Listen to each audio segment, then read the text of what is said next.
Buenas tardes, damos comienzo aquí en nuestro programa semanal que se emite por LRA Radio Nacional semanalmente.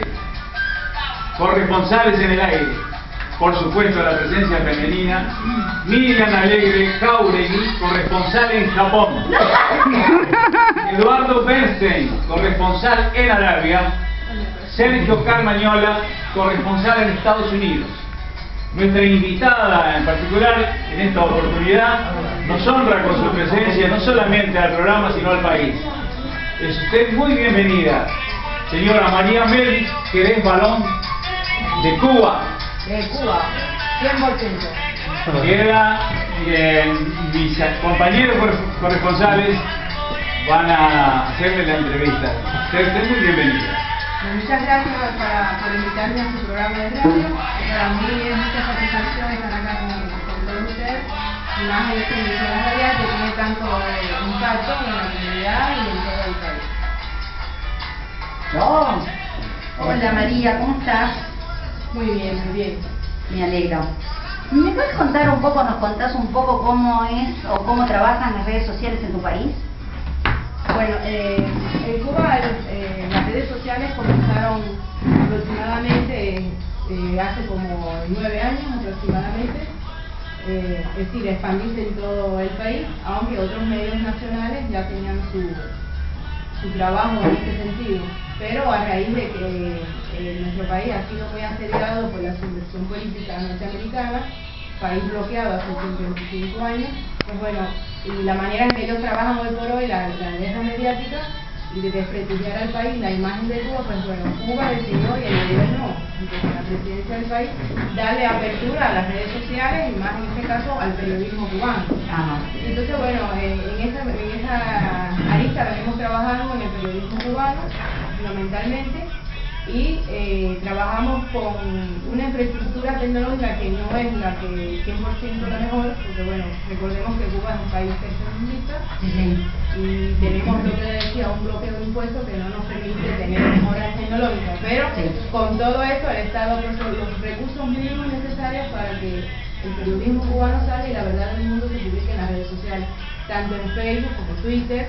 Y bueno, desde el punto de vista radial, en que por ejemplo como estamos acá ahora, tenemos redes sociales que nos permiten las cosas de los programas radiales y entrevistas y programas que los colegas periodistas hacen, también subirlos, publicarlos a las redes sociales. Está bien. ¿Y todos los ciudadanos tienen acceso a esas redes sociales?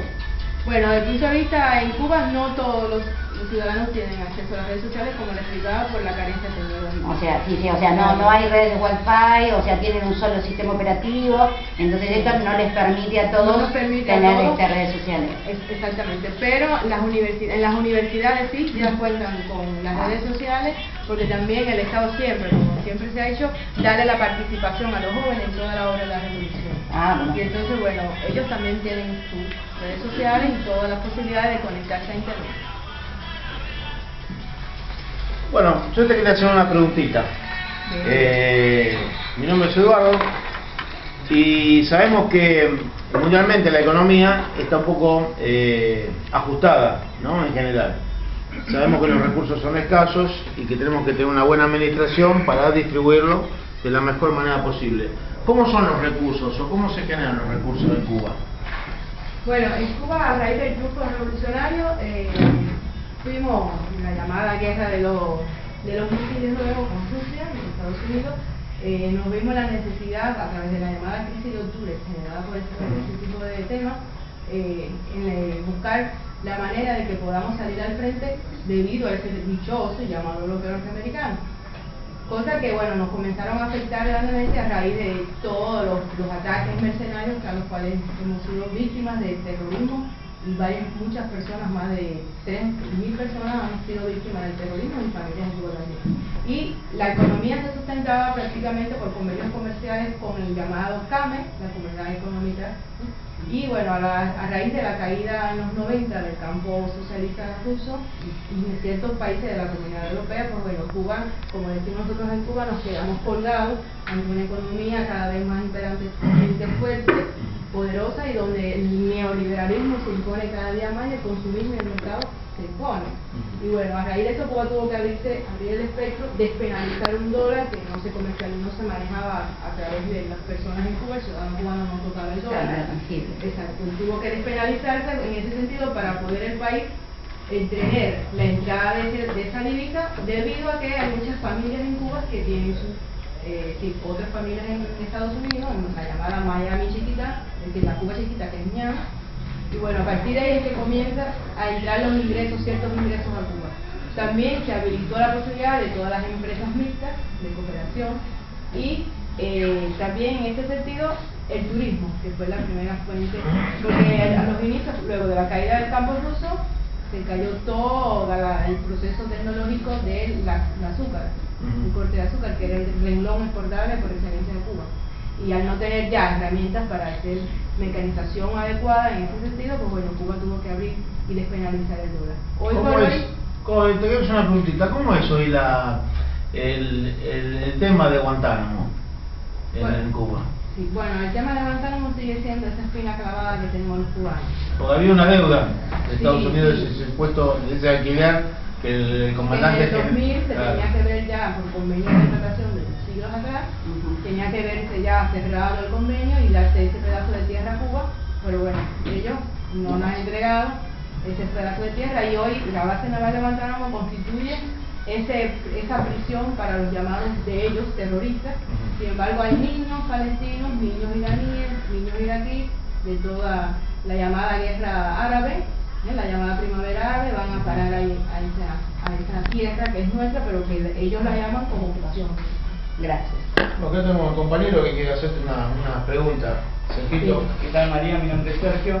Gracias Gracias. por haber aceptado la invitación. No, claro, es un placer también estar aquí. Y mi pregunta es, ¿qué opinión tenés del modelo político que se lleva adelante en Argentina, que arrancó con Néstor Kirchner y se prolongó con Cristina? Bueno, mi opinión particular, viendo a raíz de todos los antecedentes económicos y políticos fundamentalmente que vivió la Argentina y su pueblo, a raíz de todas las dictaduras y las víctimas traídas por el proceso dictatorial, reconocido mucho en Cuba, porque bueno, saben que Cuba mucho a Argentina a través de ese ícono, no es que ustedes, que nosotros se lo robamos a ustedes, que fue Che. Sí. Y bueno, amamos a su pueblo y a su cultura en general. Pero generalmente todo este proceso político de Argentina vino a renacer con la entrada en el poder de Kirchner a la hora de sociabilizar ciertas y determinadas cosas que la sociedad argentina requiere. Y bueno, a partir de eso entra el poder de Cristina, que la seguimos viendo como también ese motor, alta locomotora que puede llevar adelante también el progreso, aunque la oposición siempre ponga su comitilla en el medio porque cuenta con los grandes poderes mediáticos y bueno, como siempre, también país tercermundista como es también Argentina, ahí también quería ir yo, o sea, por ahí no sé si tuviste la oportunidad de estar en otros países y cuál es la visión en esos países, si tuviste la oportunidad de estar, que tienen de la Argentina. No, si lo que estamos en Cuba, acá. ¿Y la visión en Cuba de Argentina es la misma que la que tenés vos o es? Sí, cómo no. Y bueno, te decía, porque siempre la miramos viendo como que es la patria madre del Che. Está bien. Y porque todos los que nos unen, ¿ves? Cuba siempre ha dicho que de todos, igual que Puerto Rico, de un pájaro las dos alas. Y ve a Latinoamérica también como lo mismo. Por eso hoy el proyecto de la CELAC, el Sur, el ALBA, todos esos procesos integracionistas que tenemos en la región. Te llevamos a otro tema. Contanos un poco a los estudiantes, cómo son las carreras, si tienen libertad de elegir su carrera. Sí, cómo no, el proceso educativo cubano es un proceso fuerte. Una de las cosas grandes que la revolución hizo fue, por supuesto, alfabetizar a toda la sociedad. Y fue uno de los grandes proyectos y preceptos de Fidel cuando fracasó el asalto a Moncada. Y él denunció ante el juicio que él mismo se defendió, que por supuesto, eso tenía que ser un proyecto que todo el mundo tuviera acceso a la educación. Ajá. Es gratuito. Es gratuito. No, en Cuba no es gratuito. No, es estatalizada, es todo derecho de ciudadanos tener contar con la educación, todo es estatal. Nada es privado en Cuba. Ajá. Y entonces, bueno, el sistema educativo es muy fuerte. Tenemos también los llamados jardines, como acá, los círculos infantiles, como se le dice en Cuba, proyecto abierto por la ya desaparecida Vilma Espín, presidenta de la Federación de Mujeres Cubanas, que aglutinaba toda la organización femenina de Cuba. Y por supuesto entra de ahí a jugar el papel también de las escuelas primarias, escuelas secundarias, es decir, séptimo, octavo y noveno, se le llama así en Cuba, y después el nivel preuniversitario, es decir, la antesala de entrar a los estudios universitarios. En este sentido, los estudios preuniversitarios se cuentan con exámenes de alto nivel y rigor científico. El ingreso, sí, que se comienzan a partir del mes de mayo, es decir, que ya en Cuba se tienen que estar rindiendo esos exámenes para poder entrar a las universidades. Muchas gracias. Sí. Con respecto a los servicios generales, ¿no?, que tiene una sociedad, médicos, asistenciales, todo eso, ¿en qué situación está Cuba hoy? No, Cuba está en una situación, a pesar de que tenemos esos impedimentos tecnológicos, de que no podemos contar con toda esa tecnología que se requiere hoy por hoy y que existe hoy en el mundo. Sin embargo, Cuba pone a disposición todos los recursos prácticamente que cuenta en función de la salud y la educación.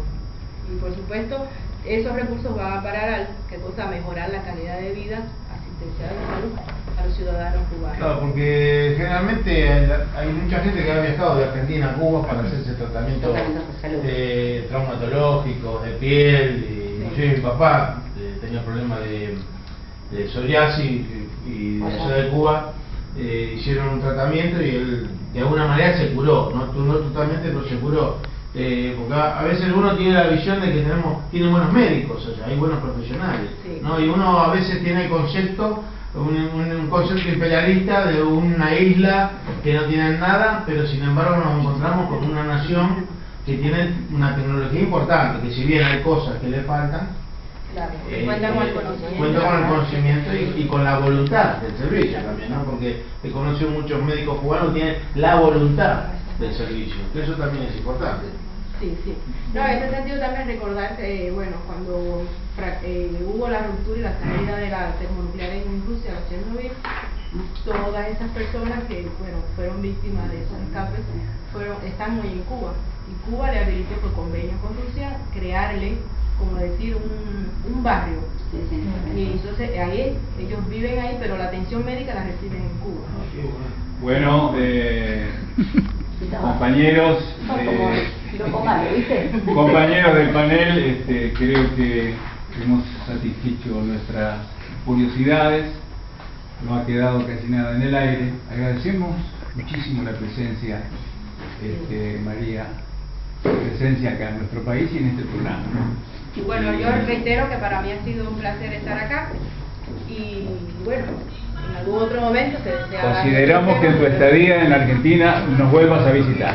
Damos así por finalizado nuestro programa semanal, Corresponsales en el Aire, que se emite todos los sábados por LRA Radio Nacional. Señoras, señores, muy buenas tardes. Buenas tardes.